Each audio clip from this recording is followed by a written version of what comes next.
I say, Boy, do Amoma, Bank of Ghana, you love this tune.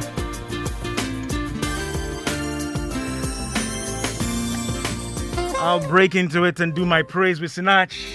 I know who I am. But today we take a look at the COVID-19 numbers and our upsurge and consider variants and vaccines. Who are we vaccinating? Who gets the vaccine? When is it coming? And what's it supposed to achieve? Let's take this from Sinach.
That's right, most definitely. You know who you are, and you know the dial is 99.7 FM. Every Sunday, 2:05, we are indeed alive by His grace and mercy. We are a chosen gender. Program is called Ultimate Health with me, Norte by Nature. Today, I take a look at the numbers, the variants, the vaccines. Wow, the numbers are 6,095, 449 deaths. And I think 70,046 cumulative cases. Doesn't look good. Well, I'll be speaking to Dr. Michael Owusu. He's a clinical microbiologist with the KNUST, specializing in virology. He's also at the KCCR. And in the studio, my good buddy, Professor Niotu. Alex Dodoo, a professor of clinical pharmacology, but now he's the Director General of the Ghana Standards Authority. So we'll be looking at the numbers and we'll be looking at the projected impact of these vaccines. What will they do? Other countries have rolled out the vaccines. Has anything changed? When will it change? How many of us should be vaccinated?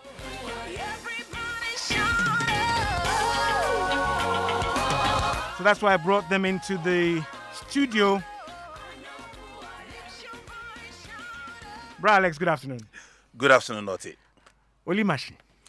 Agosu Engo. Right. League leaders. Right. So, Agosu is doing wonders. We are winning the league. You're winning the league. We have won the league. I see. I hear now you've developed a test for all the teams that have been exposed to Olympics. Agosu forever. Agosu forever. But great to have you in the studio. Thank you very much. Alex, it's been a long time. Yeah. Last time I had you, I think we did vaccines, and some people challenged you whether you'd use your own children for vaccines. That was in another, pandemic. Another pandemic. But let me take your immediate thoughts on the current upsurge, right? Our numbers are moving at an exponential rate, right? And when you look at what is happening on our streets, it doesn't look like the message bites. I mean, Naughty, I would take this by saying that our current numbers are going up. Absolute numbers throughout the pandemic. Mm-hmm. Even if one corrects for what you might call under testing. Right. Having quite encouraging. absolute numbers in terms of the fact that of a population of 30 million, let's compare ourselves to the UK, for instance, of a population of 60 to 70 million. That is not to say that we should be complacent or anything. We did have a trend, and the president repeatedly said data and science would drive our decision making. Now the trend is telling us that since December, or rather late December or early January, the trends are in the wrong direction. The numbers have gone up. So over the past 4 to 6 weeks, we have seen a lot of numbers, and that have necessitated some reactions which are, in my view, very necessary and needed. But overall, are they decisive enough? Because we're seeing numbers, we're seeing deaths, and the personnel manning our critical care centers are screaming and crying for help. Are these measures decisive enough? So the measures, obviously, you take a measure, you expect a response to the measure, an outcome from the measure. One of the things Ghana has done very, very successfully is to use data and science to drive our decision making. So let's go back to the early days of the pandemic. Countries like South Africa shut Joy down 99.7 FM with the strictest of lockdowns ever on the planet. Ever on the planet. No alcohol, no this. Regrettably, the outcomes in terms of what they saw was not much. Now, South Africa has seen an upsurge, but they have not even gone back to that early draconian lockdown. Because when you do a lockdown, your next question is that what were the benefits compared to the risk to human health? Yeah, but with all due respect, Alex, I would say a lockdown must be specified. What did we do? Did we do it well? We can't just say when we do a lockdown, what were the benefits? We must also assess, did we do it well? We did it for the best of 2-3 weeks, and we let it go. So Ghana had a lockdown. The lockdown appeared successful to the extent that October, November, our centers were empty. In fact, a lot of our treatment centers were decommissioned. Health workers were there having not much to do, to the point that, indeed, it was considered that close them down because you are paying for workers who are not doing anything because there's no one to look after.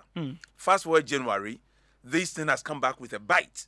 So the first lesson is that even when everything appears solved, don't go to bed because the fire may be simmering.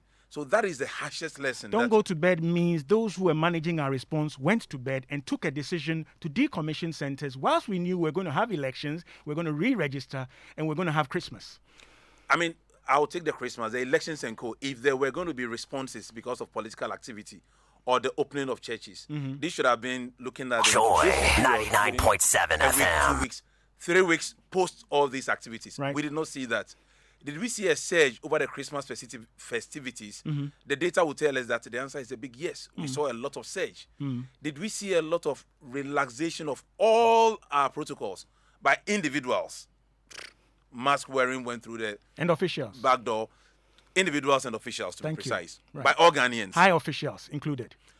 In fact, very high officials, very low officials, individuals. So every Ghanaian went to bed saying that, look, we have overcome the pandemic. Now, there is an interesting thing about January. And not a way back in 2013, I wrote an article for the Spectator. And I said that Harmattan represents our winter.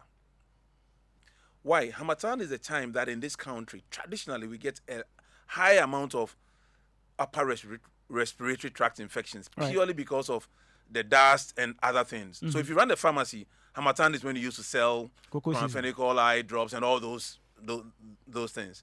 Now, Harmattan tends to be the period where parts of our country also experience very low humidity. It's very dry in Harmattan.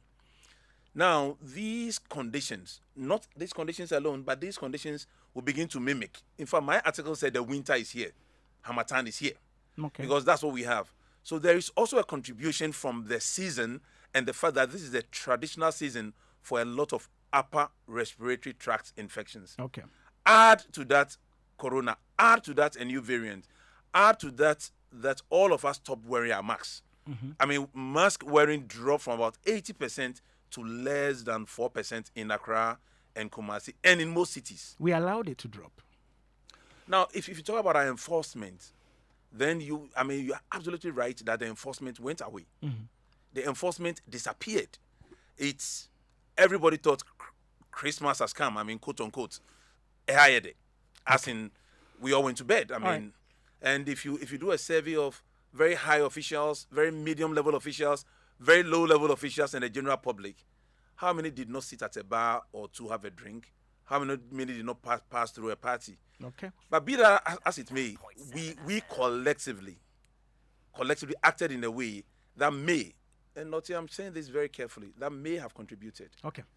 Right. We have been told that we are seeing new variants. We have been told that the new variant is 70%, which is not even twice actually. More, it spreads faster compared to the first one. We are seeing treatment centers and other places getting inundated to the point that some of them are getting burst into the seams. His Excellency has taken a decision that, based on the data and the science, as we've repeated, will take action. Okay. I believe that the scientific community, and here I mean the scientific community, needs to provide answers. Right. What happened? Okay, great. 18 minutes past the hour of 2 on Joy 99.7 FM. You see me jousting with my jousting partner, Prof. Alex Dodoo of the Ghana Standards Authority. We're looking at the upsurge and the reasons for it, and also looking at the what the variants and everything else is telling us. I've got Dr. Michael Owusu on Zoom. Doc, good afternoon. Good afternoon. Right. We haven't spoken this year. Happy New Year, and glad to speak to you and know that you're also safe and working hard. Yeah, many happy returns. And good afternoon to you, and good afternoon to Professor Dodoo as well. Right. Now, Dr. Owusu, you're a virologist, okay? We've seen upsurge in numbers, and what we're being told is no longer a matter of numbers, but there are other permutations we should be looking at. As a virologist, receiving the samples and also of course, monitoring the trends, I've heard terms like sequencing and all that. What do you see, and what should we be telling Ghanaians? Because sometimes I feel the message is being deliberately diluted. Yeah, so I've listened to a bit of the conversation, and I think that is important that as we go through this, we all keep discussing and share information across and see what is changing and what we need to do. I heard Professor Dodoo make mention of the ways of dealing with pandemics of this nature, looking at the mitigation measures in terms of wearing of mask, social distancing, physical distancing, and sometimes looking at the other hand, we call the suppressive measure, where we have to do restrictions, lockdown, and see the outcomes of all these variables. I mean, before the pandemic came, those of us who have studied this virus know very well that it's like any other respiratory virus. It comes in, goes through a certain form of epidemic curve, rises, hits a peak, and then goes down. So, I mean, when we had our first case in March, we had that kind of fear that if you look at the way the virus behaves, it will go through that kind of epidemic curve, hit a peak level, descend down, and then perhaps go through a second wave.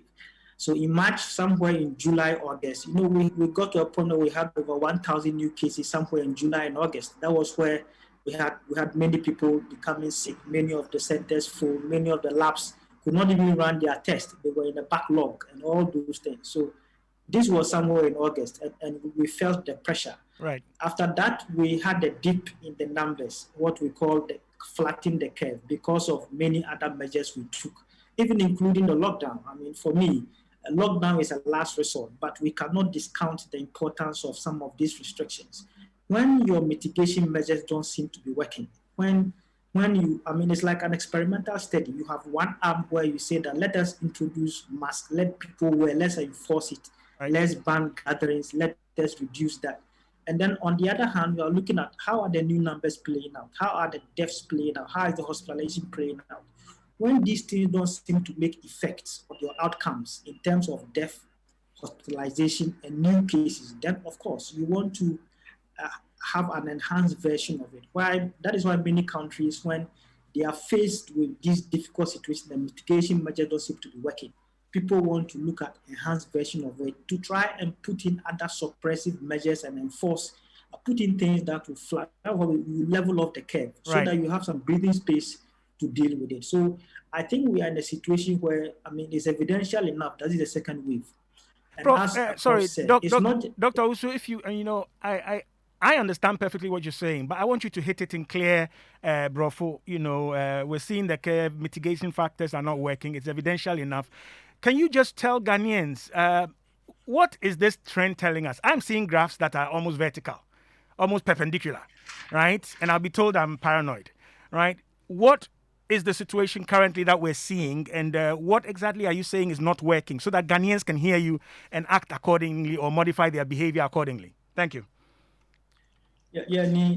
Just to break it down a bit, if you listen to the president's 20th address, he made mention of some important numbers. He said that we are doing an average of 100 to about 130 new cases. Our hospitals were empty, facilities empty, and it seems like we are doing well. And then if you listen to his 23rd address, he mentioned that it looks like 2 weeks before that address, we had an average of 200 new cases. And now we're doing about 700 new cases, with the active cases rising to close to about 4,000. And we have deaths increase. Within 2 weeks, you have 64 new deaths that came on board as at the time we did Quite announcement. Right. Mm-hmm. If you look at the last time he did the announcement of now, we now have about 416 deaths. If you look at the difference, it's about close to about 33 deaths more added. I'm not sure, but you can look at 416 build up to what we have as at now 449. Right. So if you compute on daily basis, it looks as break it down to per day, then you'll be looking at something about 3 to 4 deaths per day. Now, we understand that this virus doesn't follow a linear curve. It means that if maybe 33 people die in a week, you don't expect that 33 people also will die next week. It's not a linear. It follows an epidemic exponential curve. What it means is that if maybe 10 people die this week, as the new cases increase, you have double those numbers die. So you are gradually going through the acceleration phase. Okay. The acceleration phase, things move very faster. Hospitals become full, death increases, people get more sick. So you can say categorically, we are in that acceleration phase. Of course, there is no doubt. Look at the graph on the Ghana Service website and look at the positivity curve that is plotted, and you will see that the curve is rising up. It used to be down. After somewhere July, August last year, and after December, it was flat on the ground. Okay. If you look at the positivity curve now, it's rising steep up. What means that it is now going to the point where it has to hit the very peak and the very top before it will descend. But when it will hit that place, I can't tell. It depends on a lot of factors that you put in place. Right. So sometimes if you put in some very strong, harsh, aggressive measures, you can cut off that peak point. Reduce the days it will take to get to the peak point, level off so that you'll be able to manage your hospital cases and hospitalization. Okay. And at least, if possible, reduce the deaths that are of that. Okay, right. So, Doc, having said that and looking at the data and the steep, I said almost perpendicular. Right, don't mind me. But I'm taking this very seriously because the lives are Ghanaian lives. And the president did say that we cannot bring back lives, but we can, work on the measures to save lives, right? It looks like we are in a battle where we are balancing lives over livelihood. But looking at the steep incline, as a virologist, what will bring it down? Have the measures that have been announced sounded to you like measures that will guarantee that this thing is going to come down or be arrested before we even talk about the vaccines and what we expect them to do? Yeah, so as I said, there are two ways to look at this. The virus is now going through its natural course of, its natural course. In the natural course of or path of the virus, it has to rise through that acceleration phase, hit the peak, and goes down. If you do nothing, it can take sometimes a month, 2 or 3 months to hit to the peak and then go down naturally. But if you allow it to go through that natural path, many people will be hospitalized, many people will be dying, many people will be infected. So you are asking, what should we do, to level off?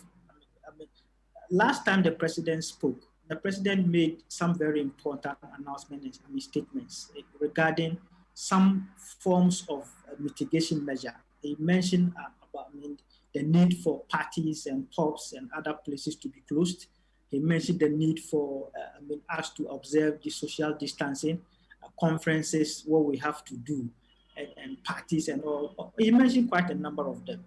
it's been almost a week down the line. And I look at the data and I'm asking myself that for all the announcements that were made, for which we as a people were supposed to ensure that these things work, if these things are working well, then I will expect that the number of new cases that we get should be going down a bit.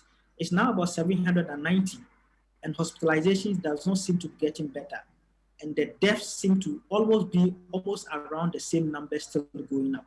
So it tells you that, yes, although we have put out these announcements, either we, the people, are not taking this serious and are not working with it. And therefore, nothing seems to be happening. So on one hand, you are looking at how the numbers are playing out, and the measures that he announced is not having an impact or a net effect on the outcomes that we are seeing, which will mean that there has to be some enhanced version of it. And that is what I'm looking out for that. If the numbers are not playing out, if the hospitals are still getting worse, if it's becoming difficult, people are getting sick, then of course, either people are not obeying, people are not doing what they are supposed to do, then there has to be an enhanced version of it, which is what we have to look at. But that is something that has to be discussed at a high level. And I tell the president that all options, I believe, are on the table. And I think at this point, it is important that we begin to look at some suppressive measures that will force, the population to abide by some protocols, ensure that there's a restriction in movement so that we'll be able to flatten off the curve and get things back to normal. Now you're speaking my language, right? Suppressive measures, restriction in movement. Look, we have got, and I'm coming back to the studio to Prof. Dodoo, we've got areas that have been painted red on graphs for months, right? And people can move from these areas anywhere else. We've got the West African Center for Cell Biology, Gordon Awandare's report, where he confirms categorically that we have the British and the South African, right? Even though I see a sample of 51 and then for Accra, 20 for Takrady, and then 8 or so for Tamale. I don't know whether those sample sizes are sufficient, but clearly we know these things. He talks about suppressive measures. Prof. Dodoo, looking at these things, we are also now starting to talk about vaccines alongside these measures. Right? But I want us to finish on this. Should we be looking at tighter measures? Since we agree, you and I drove here, we can see people are not adhering to the measures. Parties are going on. Churches, I've just driven past from Kolebu through, right? Churches under supervision of police are ushering people into church services, and the numbers seem significant to me. Should we be hitting harder and more directly and decisively rather than saying this is what the virus will naturally do? No, the president announced stronger measures than existed last week. Should they be much stronger? I would say we need to be extremely careful for two reasons. Whenever you do a measure, you expect a particular outcome from that measure. And there have been a lot of movements, lockdown the country for 1 week, for 2 weeks, for 3 weeks. It's fair, it's all well and good. But I have been among the people saying that when you begin to implement those measures, how practical are they across the country? So the first lockdown was in certain areas. It was only Accra. It was only Accra and some places. And even in Accra, even in Accra, it was impossible. And it will be impossible to lock down Jamestown. Not because the people are disrespectful, but they live on the streets. We've had curfews before. There have been curfews. Someone has no toilet in his house and there's a lockdown. So I think there is the need for a balance, and I was impressed with the way the police handled it. There was more like a cordon. It's like a bubble around certain parts where you knew that practically the people cannot leave, so they were restricted there. Should we lock down the whole of town? I think this is a very, very, very big call, and I'm going to go back to the big countries, both in Africa and elsewhere, who have had 3 weeks, 6 weeks, 10 months, 6 months suppression. And that's that, on balance, what did happen? Lockdowns slow down movements of people and definitely transmission of the viruses. Lockdown also have impact on commercial activity, on people's physical and even mental health. And I always say that His Excellency, the President, as you would expect, has a tough job balancing lives and livelihoods, but importantly, demonstrating that these measures are having the intended benefit. I would agree to a stricter measure if we can all have a matrix a measurement, an outcome, which will show that if we stay in our home for 2 weeks and we don't move, the virus goes to zero. I think everybody would Are you agree. saying that Ghanaians need proof of this? No, Ghanaians do not need proof. I think what do we look for? need to do is, one, the current measures should be enforced to the letter. No one... Which they are not. Which they are not. Thank you. So I would agree that I have been to church today. I have seen after church I have left, but I am sure that there might be people in other places loitering about. So I think the first thing to start is let us ensure that the current measures are enforced. Okay. Secondly, let us apply the sanctions that the Republic has prescribed.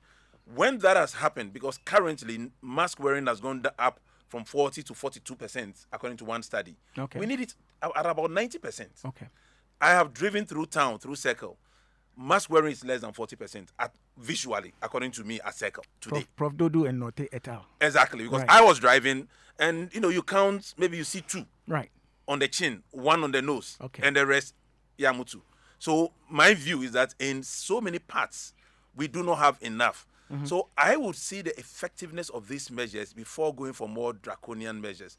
I've had a discussion that we are all yearning for complete lockdown. If that is going to be the solution, trust me, His Excellency will do that the first time round or immediately. He appreciates, as we all can see, that there is a need for restriction of movement to slow down the virus. Now, the current restrictions, are they enough? Then take the discussion on schools. So many countries were saying that children should be at home. But now the evidence from most countries is that children are better off in schools than at home in this pandemic.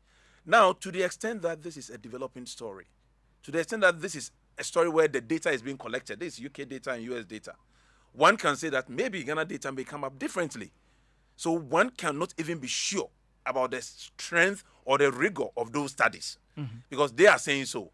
And last but not the least, the challenge we are all facing is that we are living in the pandemic, which is accompanied by an infodemic, so much information, and which is accompanied by the public rightly demanding news on demand. So we are not analyzing a lot of data. We see one new variant, we are duty bound to tell the public. What does it mean?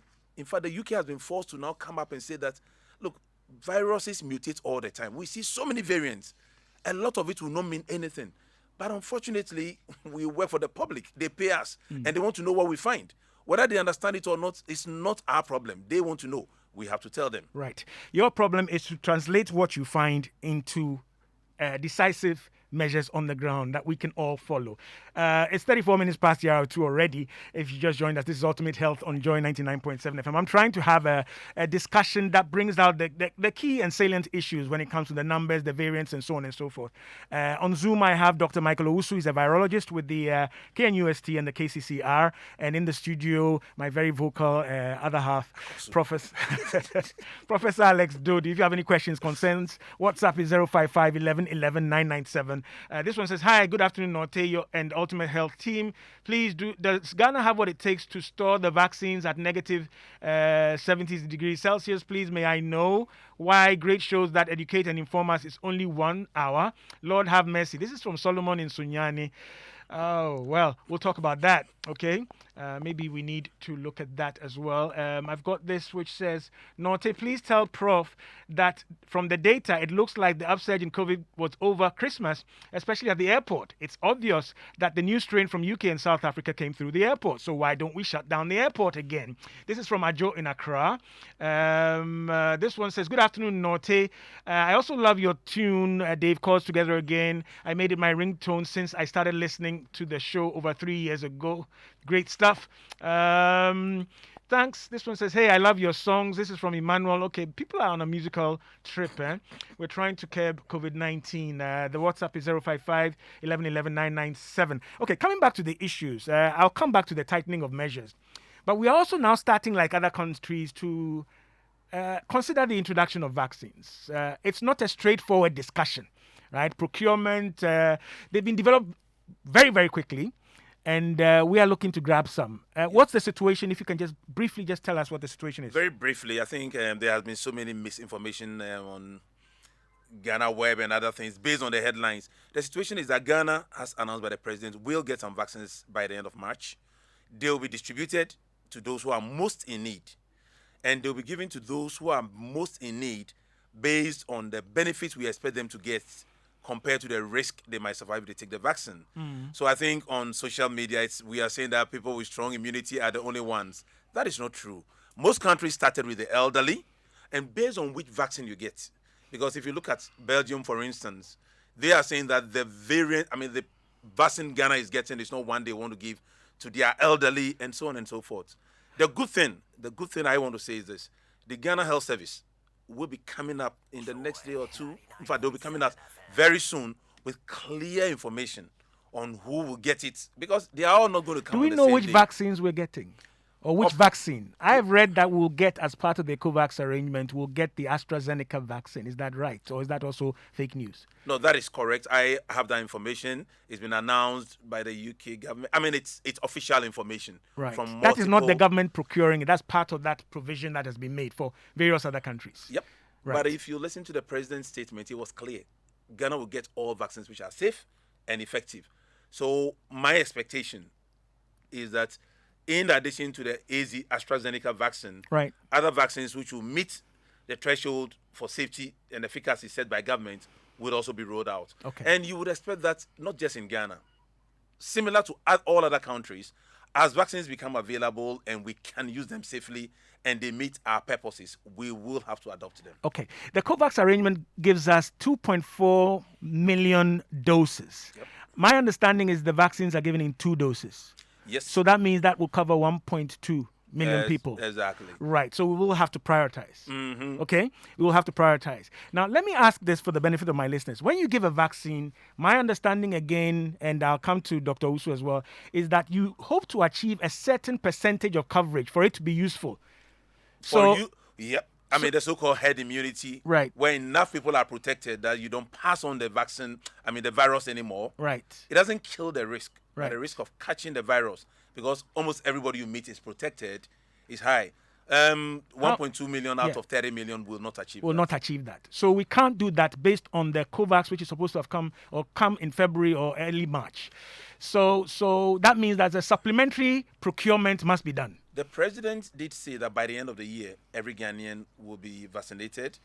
By March, the first batch will come. And the president did promise that by the end of June, 20 million doses will come. So that's can you tell my listeners, have we procured the 20 million doses? It goes through the same cycle. You have to select what is available. Right. And then you negotiate contracts, payment, delivery. But we've given a date. We said June. Oh, I'm absolutely sure that before the first gentleman of the country, the president spoke. Right. He absolutely has his leg on the facts. I recall on the 11th of March 2020, the president promised us that he had put aside $1 million. Later, the finance minister said something different. With vaccines, I want to understand. So do we have an arrangement that guarantees that in June we'll have these vaccines rolled out? There are two things. I mean, obviously, this would involve cabinet and other discussions. Right. But everything I know about the president, but also as decision-making in governments are concerned, the announcement by the president is final. Okay. Ghana will get it. Okay. You're hearing this on Joy 99.7 FM. I'm only a foot soldier, but Prof. Dodoo, he's a bigger soldier. So if you have any questions, concerns, 055 1111 997. We're live on Facebook and YouTube. This is Ultimate Health, your ultimate guide to healthy living. I have on Zoom Dr. Michael Owusu, a virologist. But let me ask, before I go back to the virologist, right? You're a clinical pharmacologist, right? You're mentioning the L's, eh? All right. I love doing that, okay? It makes me feel small, right? But let me ask, what is a vaccine supposed to do? You give vaccines to healthy people to trigger an immune response. You don't give vaccines to sick people.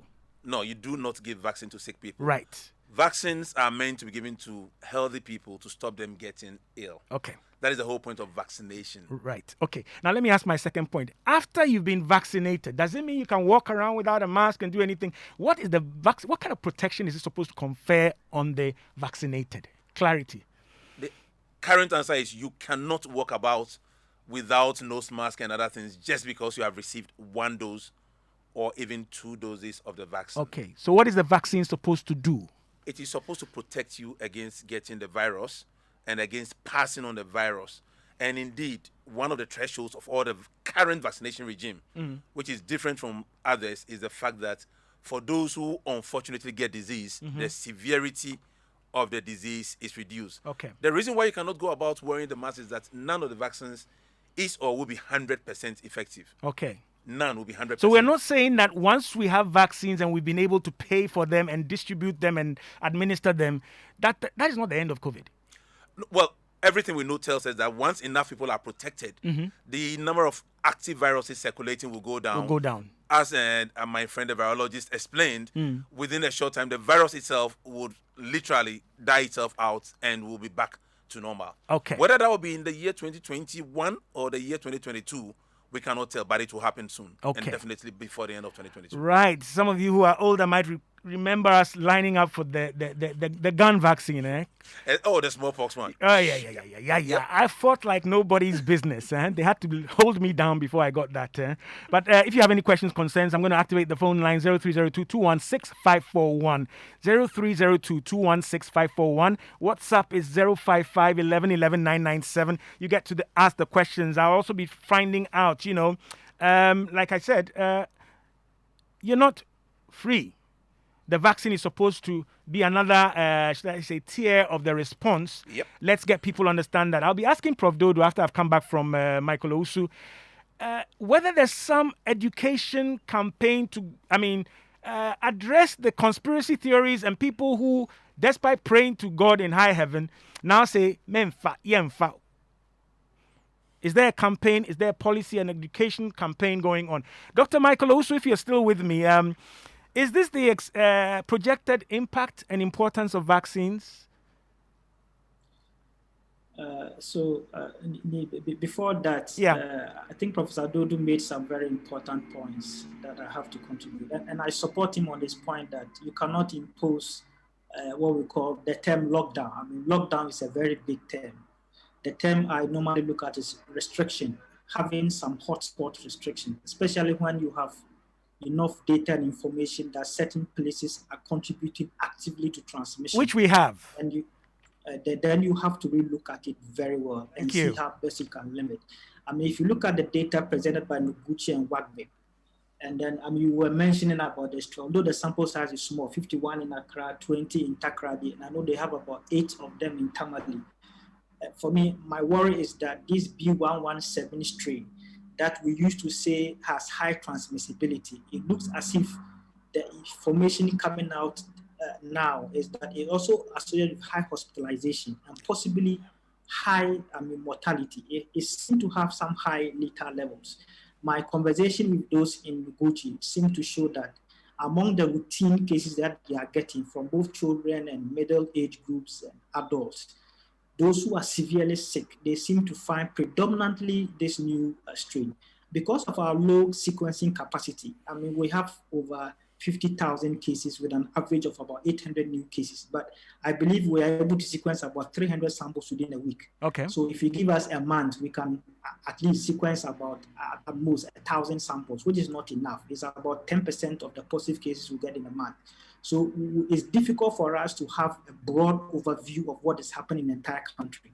But if indeed the information out there, which the UK has already announced, and which some of our colleagues are seeing, that wherever the new strain moves, people get more hospitalized, people get more sick, then one of the objectives that you want to further look at restricting is to look at those targeted areas and then limit movement as much as possible so you can slow the spread. If you allow it to move naturally, places that might not have experienced the new variant will now begin to experience, and what you are seeing in Accra and Kumasi will now become very large across board at remote areas where hospital facilities, oxygen, and things may not be available. Okay, so I quickly have to take a call. We are trying to look at the mitigation, then we have to also begin to understand how the new variant can contribute to perhaps worsening our situations, and there's a need for us to act very quickly and in time so that we are able to prevent, if possible, some deaths that will occur and slow the pace of things for us to have some control over the situation. Right, I have to take a call. I have a call on the line. Hello. Hello, Nati. Hi, good afternoon. Who am I speaking to? Good afternoon. This is John.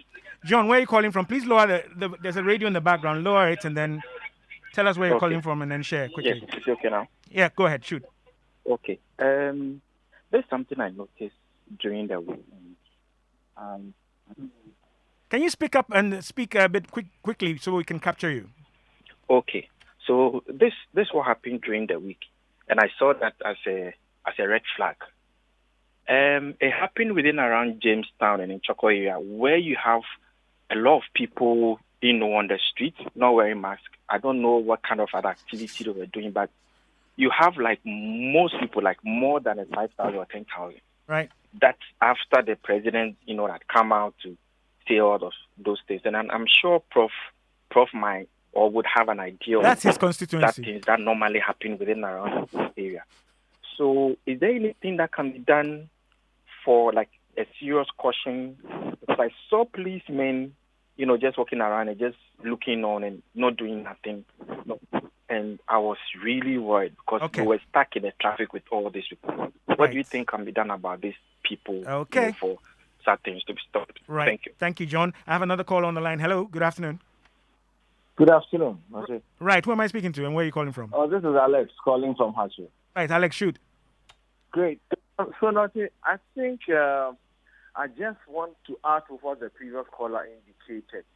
By going back to what happened last year, the effect of the lockdown we had was basically to influence behavioral change. Thank you. Which is a necessary ingredient in situations such as this. And it is the lockdown, the election registration, election itself, etc., that took away the new learned behavior. So my question, which is actually to you, Note, is that what can the state do to ensure that we bring back a behavioral change over a period of time that is necessary for us to cause this virus from spreading in the manner that it is spreading? Right. Because come what may, come what the education and sensitization, if we do not do things that will influence behavioral change, I guess we'll be talking a lot more without having any actual effect. Yeah, I've been talking about this. You know what happens when the traffic lights go off, right? Yeah. Okay, I'll come back to that. I have another caller on the line. Behavior is my area, so I'll come back to that. Hello? Good afternoon, Note. Yeah, hi. Who's speaking? Eben Kwabenya. Eben in Kwabenya, shoot. Yeah. Did I hear Prof saying being in school is the best way? And if it's right, I want to ask, how is it that now, since school reopened, some of the schools have been affected by this coronavirus? Because I learned in Europe, some parts of Europe, when the school reopened, they went there, they start contracting the virus, then it was shut down. So if you said that, then you need to come again, because I'm confused here. Okay. Did you also heard him saying that? Yeah, he was talking about the situation and the overall data saying that comparably, it's better for them to be in school. But I have my point on that as well. I have another caller. Alex is nodding, so we'll come back to that battle. Hello?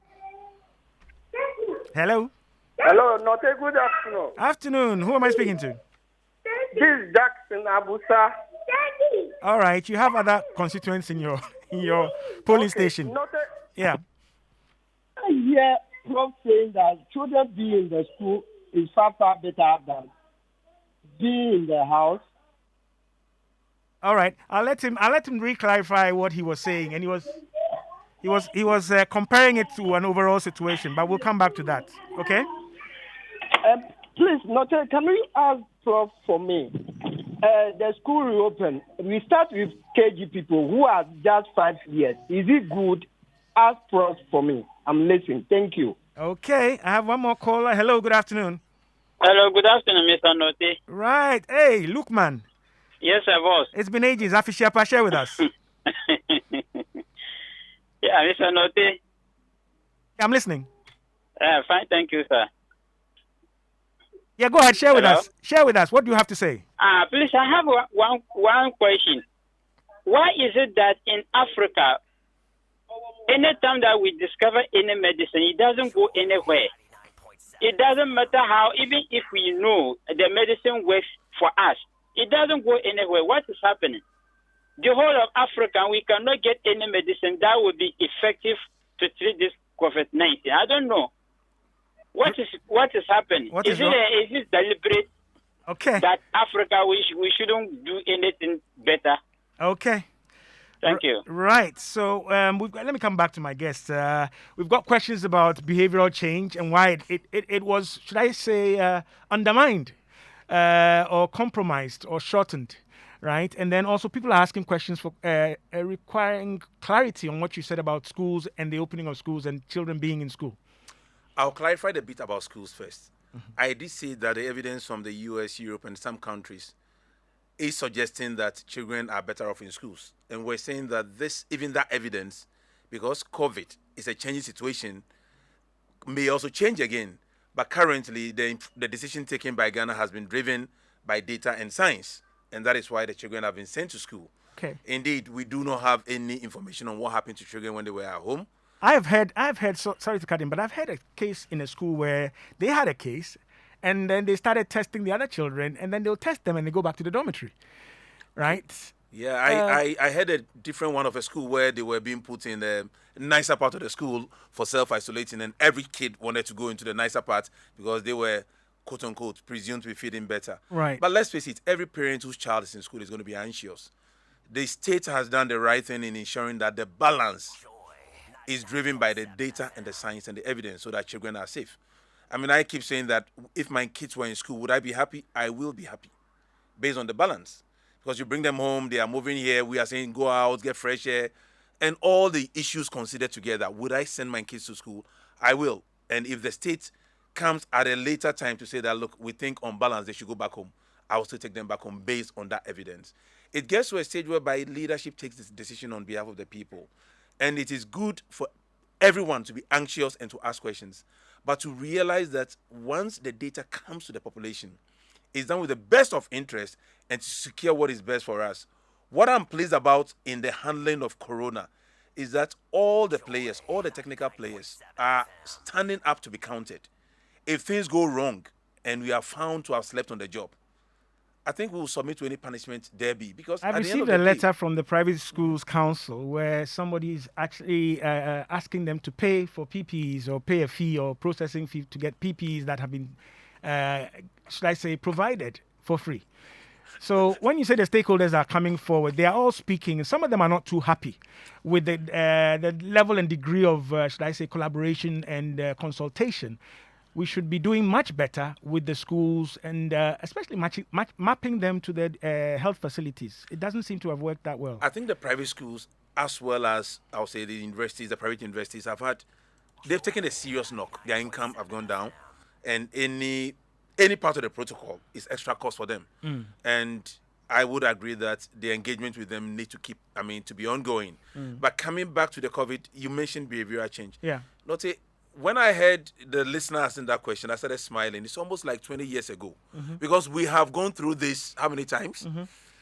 I had a question about herbal medicine. How many centuries haven't we gone through that? The bottom line is that we go around in circles, but we do make progress. I believe that as a country, our handling of the coronavirus crisis have been way better than the way we dealt with the issues around Ebola across board. Parliament has been very cooperative. The executive has led from the front. Technical players have not jumped the gun. We didn't get Ebola. We didn't get Ebola, but our management of the news and the communication around it, shall we say, led people confused. I think, let me put this, before we wrap up. I think there's a deliberate, should I say, suppression or dilution of it. I mean, I hear, seems like we've got the new strain, seems like made this. Can we have directives? For example, if you tell somebody that from 6 o'clock you cannot go out, but from the next 6 o'clock, you can go to work and come back. Does it have to be the ultimate lockdown total? Why are we scaring people with total lockdown when there are degrees of suppression that we can employ? There are degrees of activities that we can take. Now, when people mention the curfew, I smile.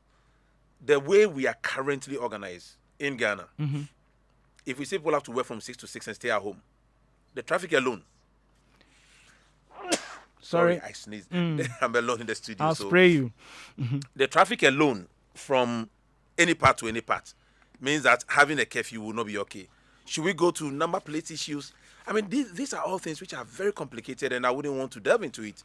What I would submit is that the decisions taken so far, if we are not going to as it were, follow those decisions. Newer ones are not going to be that different. Okay. The president has announced clearly that funerals are 25. Weddings can be had, but the parties are over. And quite a few other discussions. Let us stick to them, because what is the point of newer laws if we are not either enforcing or abiding by the existing ones? And I know people say that we should enforce. I agree to that, but I beg to differ that it's also about our lives. And if we are putting all the responsibility on national government, then I don't see... Why does government take the praise when it's going the right way, and then we come back and we say national government? We elected people to protect us, to take decisions. I think that there's a direct relationship. When it is working well, when Ghana was doing well, we touted ourselves, maybe as a collective, right? So when it is not going well and we point at the people need clear directives. That's my point. And the directive should not be that a church can do this and that if it is not this. And we are seeing that it is not that. And we do nothing about it. Oh, not His Excellency the President was very, very clear. He said the churches should stick to the 2-hour lockdown. Workplaces should adopt a shift system. And he was clear. He said workplaces, whether private or public. I mean, I believe that he was as clear as he should be. If we want it, in the liberal democracy, where laws and airlines and all those things have to be made, if we get to be extremely prescriptive, there are a lot of things that will fall. I mean, I believe that he was clear enough. I believe that leadership across all levels, from CEOs to general managers to churches and imams and mosque, have to also rise to meet him at that level. I don't think we can leave it to only one segment of society. All right. And yes, obviously the nightclubs operating are some of the areas that we also need to engage. Politicians are having parties. Right? I will say so. We have seen, we know. Right? So we've got to get tough in this country, all of us, with you and I. Right? You saw the measures in the studio. Right? Look how far away you are. So let's get serious and let's get it done. Let me just quickly come to Prof. Dr. Owusu, I've promoted you. Receive it. But quick words. I think, and I've heard you say it in, a lot of brofo, that stricter, stringent suppression. Where should we be going? The vaccine is not coming now. Where should we be going? Very quickly in one minute. So you know that the Ghana Health Service, through the disease surveillance units, has a criteria in their document they generated last year, which classifies the country into high burden area, middle burden area, right, low burden area, the lovely based colors, on the data that they get. So it is possible that you can look at all these high burden area, look at movement of people, and see how best you can put in a structure and a strategy to limit movement. Very much particular about that, and then to weigh the outcome and see how this will impact on the new numbers coming from a particular hospital. It's difficult for me to define how this will be because it's a very complex structure. But I think that if all the stakeholders sit around the table, we can come out with some further enhanced measures that will be able to have impact on the new numbers coming up, reduce hospitalization and reduce deaths. I think that we need to do something more than we are seeing now. Right, thank you. It's very necessary. Just quickly before you go, Dr. Owusu, are we back to the time where we have a backlog? Because I follow the numbers religiously, right? And there's always a 2 to 3, 4 day, 5 day gap. Are we back to backlogs? How are you guys doing at the testing centers? What is happening? Are we pooling again? Because pooling doesn't work anymore. You are aware that, the country has learned a lot of lessons from last year with over 30 additional centers established across the country. But to tell you the truth, if you look at, once the virus goes through this acceleration phase, there is increase in testing. So as in KCCR, we are fine. We have a capacity of about 1,200 tests a day.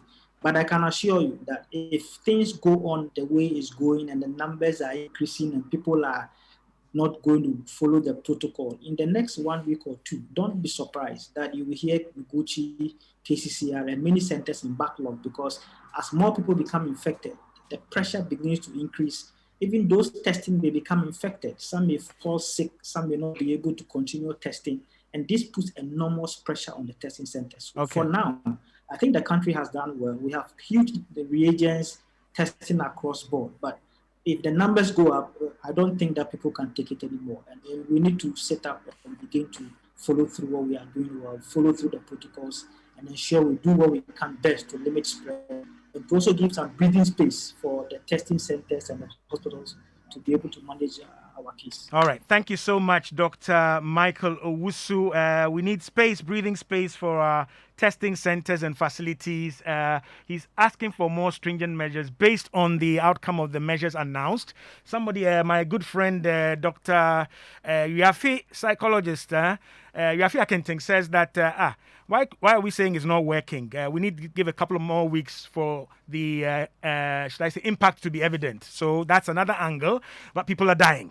Okay, that's the main thing. And we need to get a clear message out to people so that they comply, right? Every citizen out there, those of you having it on the mask on your chin, those of you who want to take selfies at parties that are not essential life, should I say, ingredients and so on and so forth, cut it out because we're not doing that well. That is my point.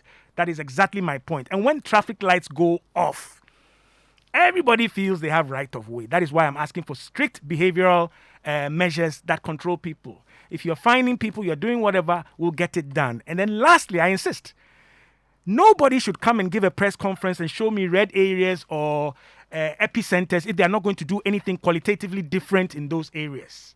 Let their MPs, their district authorities know that you are in a red zone. We are expecting this and this and that. And let's have some business going on. Having said that, stay safe in each and every one of you. This week, I've had too many deaths. I am not a happy person, and I don't want it to be you or I or anybody in my family or your family. Stick and stay on Joy 99.7 FM. I've run over time. My good friend, Alex Dodoo. Prof, thank you so much. You're welcome. I think we're safer when we talk about Owusu. Stick and stay on Joy 99.7 FM. This has been Ultimate Health, produced by Abekusa Kofi. We're back next week with more for you. I'm out. This weekend on Joy Learning, JH's lessons are on Saturdays at 7 a.m., 8:30